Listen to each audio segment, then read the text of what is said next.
Welcome back to part 2 of my series on Friday Night Lights, where we are doing a deep dive into the real story of the movie Friday Night Lights. The movie was based on a book with the same name, Friday Night Lights. I wanted to do a deep dive to see just how accurate the movie was to the book. I spent part 1 of this series introducing the story of Friday Night Lights, explaining how the writer of the book, Buzz Bissinger, thought of the idea to follow a high school football team in Odessa, Texas, the Permian Panthers, during their 1988 season. I also introduced the main characters Bissinger writes about in the book and gave a short background on each of them. I left off at essentially the main plot of the actual Friday Night Lights movie, where their star running back Boobie Miles injures his knee in their first preseason game to open the season. I urge you to check out part 1 of this series before watching this one, which can be found here. I'm going to do my best to summarize the rest of this story without regurgitating everything that's in the book. The book Friday Night Lights is one of the top sports books of all time, and I hope this series encourages you to go out and read the book if you haven't. You can find a link to the book in the description of this video. As you'll hopefully see, the book is a lot different from the movie. The movie is primarily about a town rallying around a football team and their hopes to win a state championship, whereas the book gives you a more complete picture of Odessa and all the negative side effects of overly focusing on high school football in a small town. I do think the movie shows some of the problems with Odessa's relationship with their high school football team and how toxic it is, but it in no way reflects what problems Bissinger wrote about. He really dives deep into all the problems he saw, starting with the history of the town and its founding, to political issues in a deep red state, to southern racism, to economic problems in a one-economy town, to the education problems a sports-focused school faces. I feel like he's not personally going after Odessa in the book, but speaking more broadly about the problems many small towns in the United States were facing at that time and honestly still face today. You're watching Gridiron History with Kyle, and this is the real story of Friday Night Lights.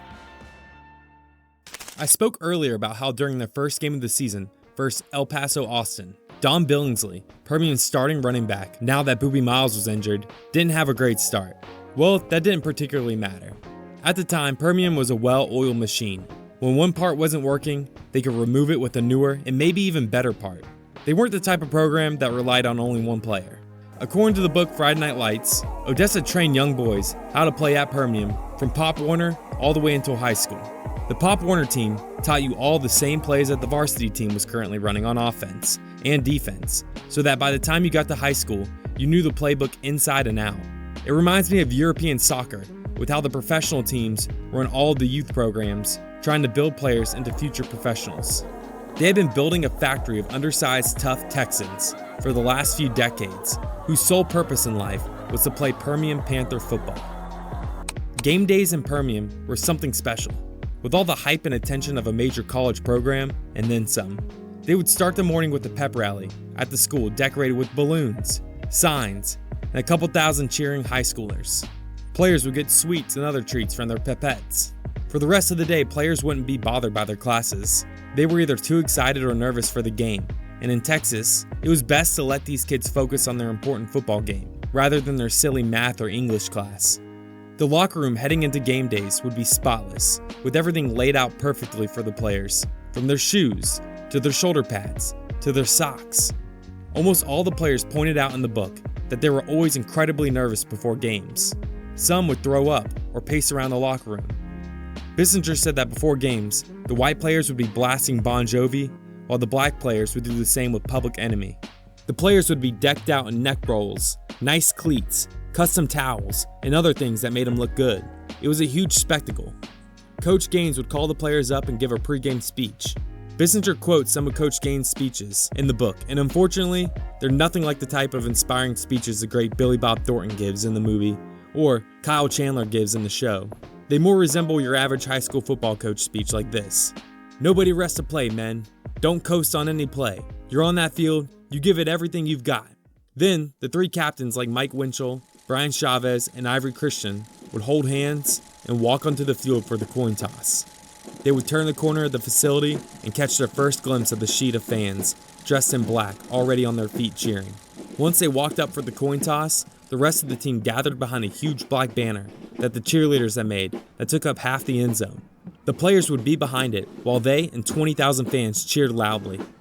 Then they would burst through the banner and run out into the field. Bissinger says that in the book, the buildup was infectious, making one's heart beat faster and faster. Then the crowd would chant, "Mojo! Mojo! Mojo!" The Permian band would play a rousing stanza of Grandioso as the players marched onto the field. Fans would be decked out in all black, with Mojo hats and shirts, Mojo handbags, jerseys, and would even drive to the game in their Permian Panthers decorated truck. Mojo was the rallying cry of the team, and there are a number of rumors to how it started. According to an article in 1988 in the Houston Chronicle, the chant started back in 1967 when a bunch of ex-Permian players chanted, "Gojo, Gojo, Gojo" at one of the players. Apparently, most of the fans heard "Mojo, Mojo" and started chanting that. The article claims that they ended up losing the game, but the chant lived on. According to the article, they lost the game to Abilene Cooper, and their QB that season was Jack Mildred. None other than the player Bissinger said inspired him to write Friday Night Lights in the first place. Now that's pretty crazy. One thing Bissinger calls out for every game was how dominant their defense was in 1988. By the end of the season, teams would only average just over 11 points a game on this team. Even with Boobie out, they won that first game against El Paso Austin, 49-0. Winchell had 3 passing touchdowns in the first half. He would end the game in true wing T fashion, going 7 for 9 for 194 yards with 4 touchdowns. Being a wing T team, they mainly ran the ball, so always chuckle a little hearing he had such a great game with only 7 completions, considering how most teams throw the ball all game in today's age. The other big star of the game, though, came from a very unlikely player who was able to take advantage of Billingsley's first half mistakes. Chris Comer was a junior, and this was his first game ever on varsity. He likely never would have had a shot to play if it wasn't for Boobie's injury. He was a great player, but he struggled with academic and attitude problems. Couple that with being one of the few black players on the team, a team that uses the N-word liberally, coaches were wary of him. They forgot all about that though, after he took off for a 50-yard touchdown run early in the third quarter. The coaches were absolutely stunned, and they wondered if it was a fluke, until he scored a second time in the game on a 27-yard touchdown, bullying his way past the defense. He would end the game with 116 yards and 2 touchdowns, most of that only coming in the second half. At that moment, it was clear that the Panthers weren't as concerned about losing their prize fighter in Boobie. They were immediately able to replace him with someone else. Their second game of the season was against Marshall, one of the top teams in the state. Marshall was about 530 miles away from Odessa, and Permian spent $20,000 to charter a jet to send the team to the game, rather than take the 8-hour bus ride. I won't call out most of the star players from the teams Permian played that season, but I have to call out Marshall's, because their star running back that season was none other than Odell Beckham Sr., father to the now famous Odell Beckham Jr. In 1988, he was one of the best running backs in the state of Texas. Out that defense. Now Valentine goes sprint draw. He's to the 40, inside the 40 to the 32-yard line goes Odell Beckham on the sprint draw. This game was a big deal for both schools, because with both of them being big-time programs in the state of Texas, Permian ranked 4th in the state and Marshall ranked 3rd. It brought a lot of publicity to both schools, and gave them a chance to see how they stacked up to the best teams in the state, hoping they'd both be in the playoffs later that year. It wasn't a conference game, so no matter what, the game wouldn't impact the playoffs. Bissinger described the game on the defensive side of the ball for Permian as Ivory Christian versus Odell, both of them going at each other all game. Many of the scouts that were there to see Odell apparently started noticing that number 62 for Permian, and that he was making almost all the tackles against Odell. Permian struggled offensively, able to gain a lot of yards, but not able to score due to turnovers. One turnover helped Marshall take a 7-3 lead at the half. They go back and forth some more in the second half. Winchell led him down the field a few times and was able to score and take the lead. 25 to 20, 15, 10, foot race, touchdown, Odessa Permian. Marshall was also able to score thanks to Odell, and Marshall was up 13-12 late in the game. 25 to 20, 15, 10, out of bounds at the 7-yard line goes Odell Beckham. In the book, Winchell was able to drive down the field for one final drive. He threw the ball on 4th down for what would be a go-ahead touchdown, and the pass sailed right over the receiver's head. They would end up losing the game by 1 point. It was a hard-fought game and a tough loss, but the players weren't too concerned. Gaines was because he had to deal with the backlash from the fans, but they all knew that it wasn't a conference game. After the game, since the players flew, they all beat their parents home that night and threw a huge party. Bissinger would go with the players everywhere, from parties to hunting trips to church, wherever. He said at this particular party, he watched this girl known as the toughest girl in Odessa knock another girl to the ground with a few punches and then start slamming her head against the stone floor, leaving blood all over the place. That was just some good old Texas high school fun. The Panthers steamrolled through the rest of the season, winning 6 straight games by a combined score of 256-37. That stretch included a 42-0 shutout of Midland High, which had defeated Permian's biggest rival and conference challenger Midland Lee 35-21 just 1 week earlier. Through 8 games in the season, many of the Permian stars were excelling. Winchell already had over 1,100 yards passing and 19 touchdowns and only 2 interceptions, which is pretty good for a team that doesn't throw more than like 10 times per game. Chris Comer had already broken 1,000 yards rushing with 9 touchdowns and averaged 7.9 yards a carry. Don Billingsley had around 600 yards with 8 touchdowns, averaging 7.6 yards a carry. Someone I didn't mention in the last video, but was arguably the best player on the Panthers team that season, Lloyd Hill, played both ways as a receiver and a safety.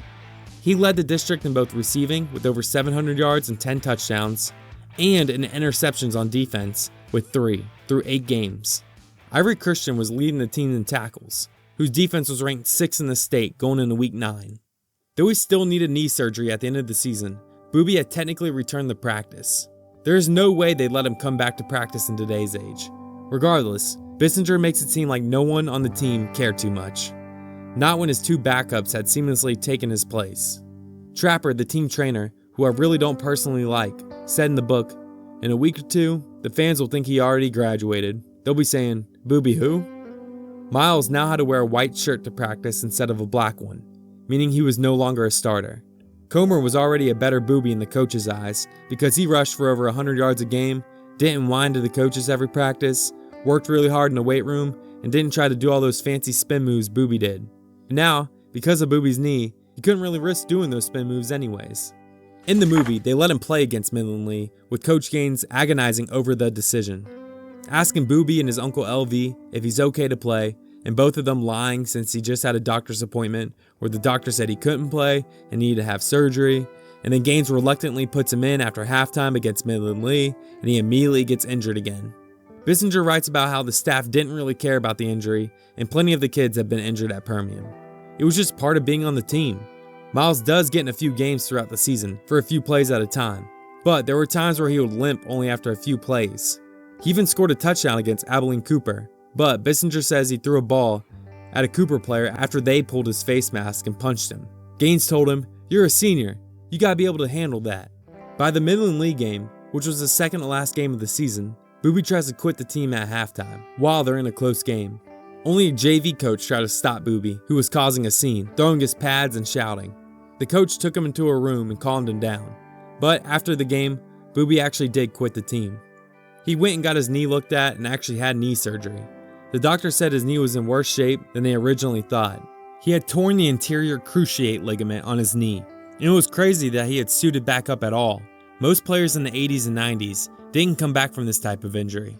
Bissinger writes a lot about how the coaches in town thought of Booby's situation. Trapper, the team's trainer, said things in the book like, "It's hard for me to feel sorry for someone who's already in his bed," and playing to him is not what it's all about. He just doesn't want to play.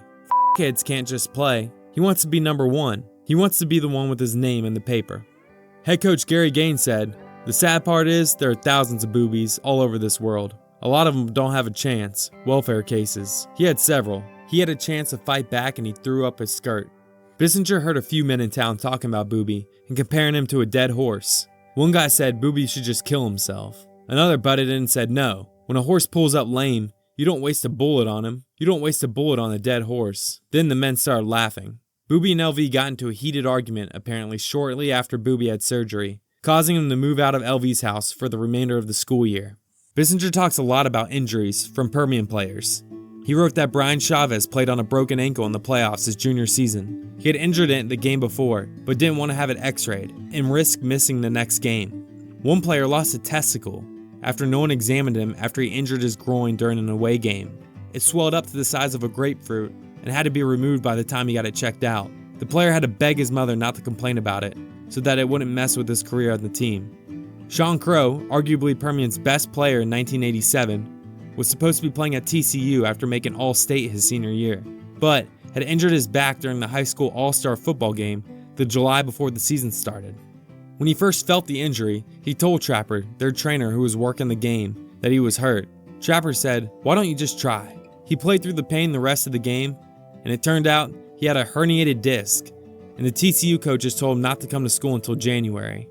In 7th grade, he had broken his leg in practice. One season, he tore ligaments in his thumb. On the Permian Panthers website, it says Crow only made it one season at TCU before leaving the team due to a knee injury. One of the players Bissinger follows, Jared McDougal, is interviewed with his brother in the book. His brother Jackson had his football career end in middle school after a bad hit broke his femur. He had to get a steel plate in it with 8 bolts and it stopped growing. At the time, it was likely that he'd never play again. The president of the booster club for Permian, Brad Allen, told Bissinger with pride about how his stepson Philip broke his arm for the middle school team in 8th grade and kept playing until his arm swelled up, and they were concerned they were going to have to cut it off. A local dentist talked about how when he played at Permian, he had 2 separated shoulders, and that once during a practice in 9th grade, a coach thought he was lying when he said he broke his arm and wouldn't let him come out until fluid built up in his arm. Being injured was just another part of being a Permian Panther, and though Booby was hurt, the season had to go on. Going into the Midland Lee game, Permian was first in the district and controlled their own destiny to make the playoffs. But Midland Lee also controlled their own destiny. They only had lost one district game to Midland High, who had lost to Permian. So, if Midland Lee beat Permian, it would create a 3-way tie for the district. Only 2 teams could technically make it to the playoffs. Midland Lee was Permian's biggest rival, and other than the state championship, it was the game the players cared the most about. The Midland Lee rivalry is one of the best parts of the book, so I'll leave out a lot of the details, but it seemed that everyone in Odessa hated the city of Midland. The 2 cities are about 20 miles away from each other, and they were sister cities. A Forbes article from 1982 found that 8 different people that year lived in Midland that were worth more than $100 million. Midland was a corporate center of the oil industry in Odessa at the time. So, one city had all the oil rigs and laborers, and the other had all the suits making money off it. Midland had bigger buildings, better schools, and was a classier city compared to the rough and tough Odessians. The Bushes even lived there for a while, and Bissinger was there during Bush Sr.'s election year, so his name was all over the place. While Midland was in the news because of their wealth, Odessa was in it for different reasons. Bissinger wrote about how in 1982, Ector County in Odessa had the highest murder rate of any other county in the country with 37 murders. Midland Lee and Permian met each other in the quarterfinals of the playoffs in 1983, and apparently there were over 32,000 fans there. Permian lost the game 20-0. It seems like every other year the teams were trading wins and losses. In the previous season, Midland Lee beat Permian 42-21, scoring more points on them than any team had in the last 23 seasons. And I know we've talked a bit about racism in Texas in the 1980s, but Midland Lee is a great example of it.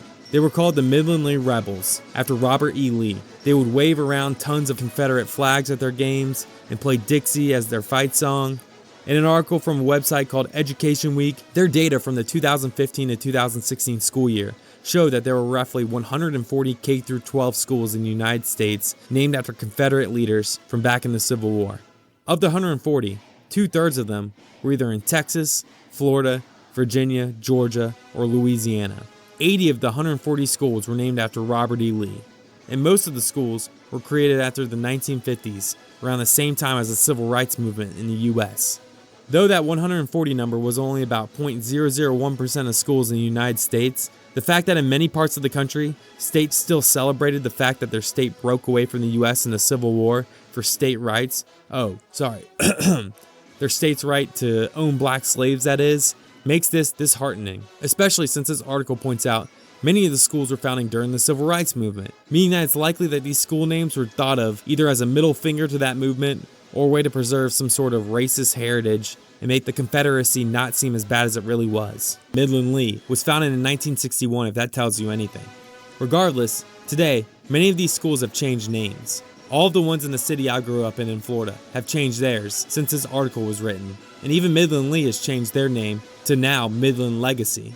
Oh, wait a second, that's not true. They did change their name to Midland Legacy in 2020, and then in August of 2025, they changed it back to Midland Lee, effective 2026. So, I guess over time, things don't really change that much after all. As you could probably tell by how I said Booby didn't get re-injured in the Midland Lee game, like he did in the movie, the game doesn't go exactly how the movie depicts. This was a tremendously huge game for the team and town though. Bissinger goes through how nervous each player was for the game. I'm going to read an excerpt from the book showing how he saw the situation. In the silence of that locker room, it was hard not to admire these boys, as well as fear for them. Hard not to get caught up in the intoxicating craziness of it. Hard not to whisper, "My God," at how important the game had become, not only to them, but to a town whose spirits crested and fell with each win and each loss. You wish for something to break the tension, a joke, a sigh, a burst of laughter, a simple phrase to convince them that if they lost to the Rebels tonight, it wasn't the end of the world, that life would go on as it always had. If you want, you can actually pause this video now and watch the entire game on YouTube. Just search Midland Lee vs. Permian Panthers 1988 and the entire game is there. Lee was a 21-point underdog going into the game, but I'm not entirely sure who makes gambling odds for high school games or where that number came from. Permian easily scored off a Don Billingsley run in the first drive, making the game 7-0. Lee responded with their own touchdown and field goal to go up 10-7. Chris Comer then scored to put the Panthers up 14-10. Later in the first half, Permian scored again after Winchell threw an absolute bomb to Lloyd Hill to make the score 21-10. With seconds winding down the first half, Lee threw up a Hail Mary pass to get the ball to the 1 and was able to pound it in for a last-second touchdown, making the score 21-16. Bissinger said that things were tense in the locker room at halftime. Stunned that Lee was able to score like they did, Lee scored early in the fourth quarter to go up 22-21. For the entire second half, the Permian offense couldn't get anything going. Late in the fourth, they had one final drive. They started the drive down the field but were stopped again.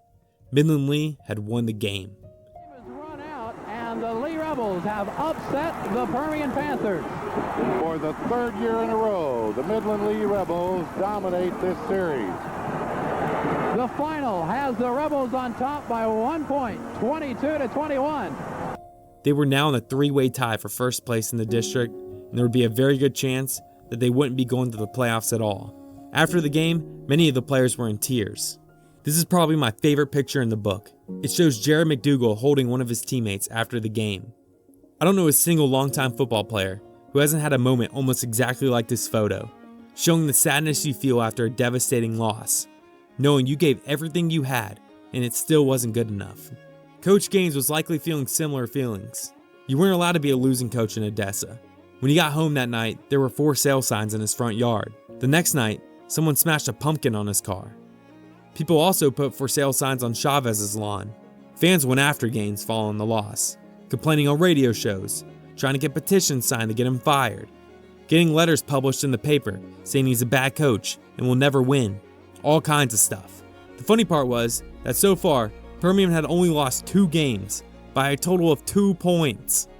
The next week, Permian, Midland Lee, and Midland all won their last games of the season, forcing a 3-way tie. They had each gone 5-1 in the district. Only 2 teams advanced to the playoffs. The way they determined who advanced was exactly how it was in the movie, a good old-fashioned Texas coin toss. The movie gets it most of the way right. If 2 people flipped the same coin and one didn't, the 2 with the same coin advanced. If they all 3 landed on the same side, they reflipped until there were only 2 identical coins. Just like in the movie, the schools agreed to meet at a random truck stop in the middle of nowhere to avoid any craziness from fans. The movie does make it seem like it happened directly after the Midland Lee game, but actually, it was right after their last game of the season. Instead of the famous scene of Winchell and Gaines riding in the car together, and Winchell asking, "You ever feel cursed, coach?" It was actually Gaines and the running backs coach, Bellew, and Bissinger in the car on the way there. Bissinger writes it in a way where Bellew and Gaines just kind of made small talk and goofed and joked around like you would in the car with a buddy. When they got there, a TV crew was waiting for them. The 3 coaches were nervous as all get out. And you know what? It was televised, so let's just watch it. And here we go. with it. We're going to call it. Call it, Gary. 1, 2, 3, go. Go.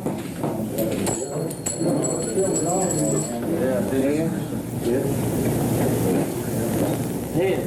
Head. We got 3. Is that a heads on this one? What is that? Tail? That's a tail, ain't it? That's tail. Tail. That's a tails. Heads and heads. Heads and heads. So it's Permian and Midland Lee in the playoffs, and Midland High will not be going. Though it was awkward and a little anticlimactic, looking at it now, that's how it happened. And just like that, the Permian Panthers were in the playoffs. This is where I'll leave off for part 2. Thank you for watching Gridiron History with Kyle. If you like what you see, make sure to like and subscribe, as I have more videos like this on my channel, and we'll be making more videos like this in the future.